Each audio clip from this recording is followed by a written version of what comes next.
En aquel tiempo se acercó a Jesús un leproso suplicándole de rodillas: «Si quieres, puedes limpiarme».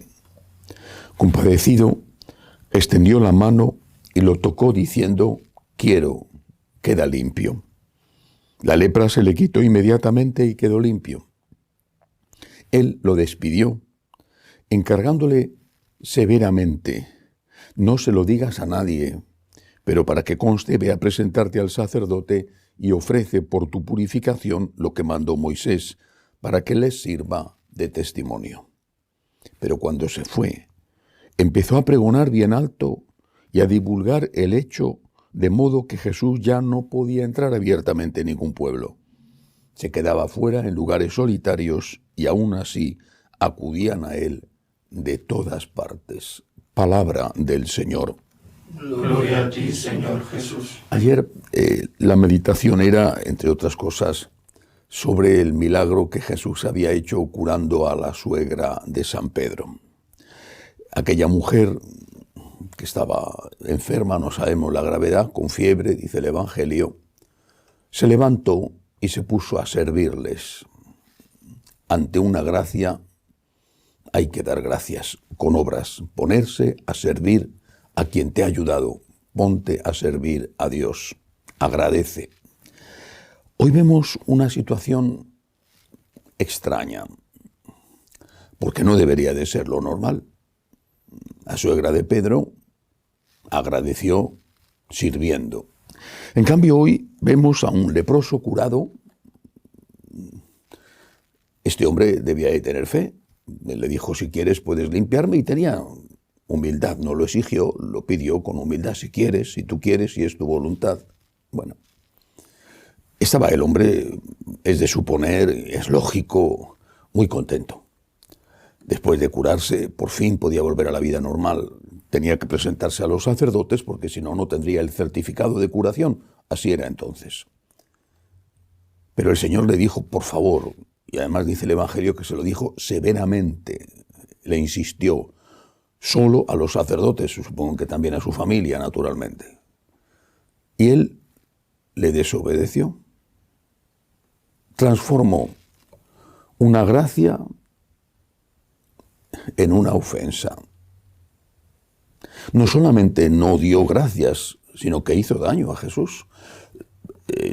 Posiblemente no quiso hacerlo, en fin, estaría el hombre entusiasmado, pero le hizo daño a Jesús, le hizo daño. El Evangelio dice que ya no podía entrar en ningún pueblo y que tenía que quedarse a dormir afuera, en el campo, debido a la desobediencia de este hombre que había transformado un acto de amor de Cristo, un gran milagro, en un motivo para ofender a aquel que le había ayudado. Y esta es la meditación. ¿Qué hacemos con las gracias de Dios? Por ejemplo, tantas cosas: la salud, la juventud, la inteligencia, la cultura, el dinero. ¿Qué hacemos con todo lo que Dios nos ha dado? Hay muchas personas que delante de los problemas se hunden, los problemas les rompen, se llenan de preguntas sin respuesta y se alejan de Dios. Bueno, esto existe. No digo que esté bien, en absoluto está bien, tendrían que recordar los buenos tiempos y dar gracias a Dios por lo que les queda, pero es humanamente comprensible, aunque no esté bien. Pero hay muchísima más gente, muchísima más, sin comparación, que se hunde cuando les va bien en la vida. El éxito para la relación con Dios es mucho peor que el fracaso.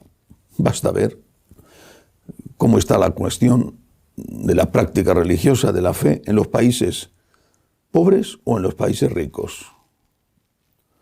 Cuanto más rico es un país, menos gente va a misa, más vacíos los seminarios. Delante del dolor del tipo que sea, actúa un instinto, el instinto de pedir ayuda. Y si tienes fe, acudes a pedir ayuda a Dios, incluso aunque tengas dudas de fe.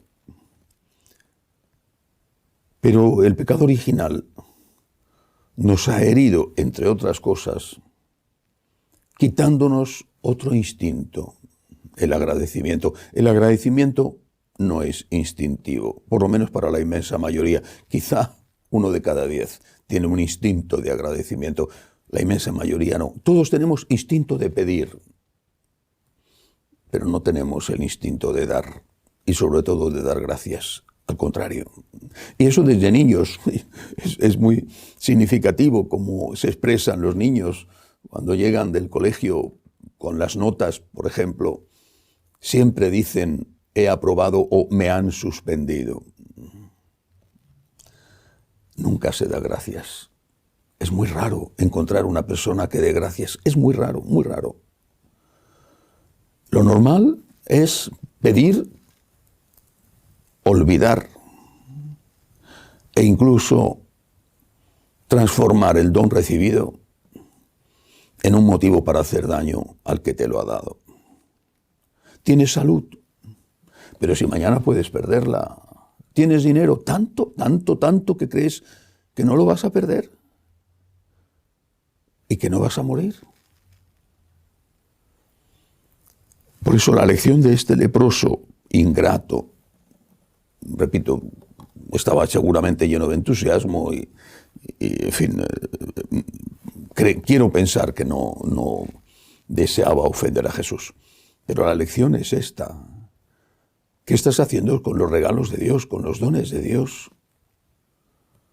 ¿Los estás poniendo al servicio de Dios o están sirviendo para alejarte de Dios? La generación de mis padres vivió la guerra civil en España. Tuvo hijos, muchos hijos. Mi generación aprendió de sus padres muchas cosas, por ejemplo, a trabajar, pero ya tuvo pocos hijos. La siguiente generación vive mucho más confortablemente, sin comparación, que la generación de mis padres, y ya no tienen hijos. ¿Para qué te sirve el dinero? ¿Para qué? ¿Para gastar más? ¿Para eso es para lo que lo quieres? La generación de mis padres iba a misa, no digo el 100% de la población en España, pero mayoritariamente. Esta generación, que serían los nietos de mis padres, esta generación ya no va casi nunca. Y son más ricos, más cultos, no sé si más sabios, creo que más sabios no, pero más cultos sí. ¿Para qué te sirven los dones de Dios? Pensemos en esto. ¿Qué estoy haciendo con los dones de Dios? ¿Los pongo al servicio de Dios? ¿Me acerco a Dios a dar gracias? ¿O por el contrario, sirven para alejarme de Dios? Si es así, no estaré diciéndole al Señor, castígame, porque la única forma de estar cerca de ti es que me vayan mal las cosas. Demos gracias a Dios por lo que nos ha dado. Pongámoslo a su servicio antes de que sea tarde. Que así sea.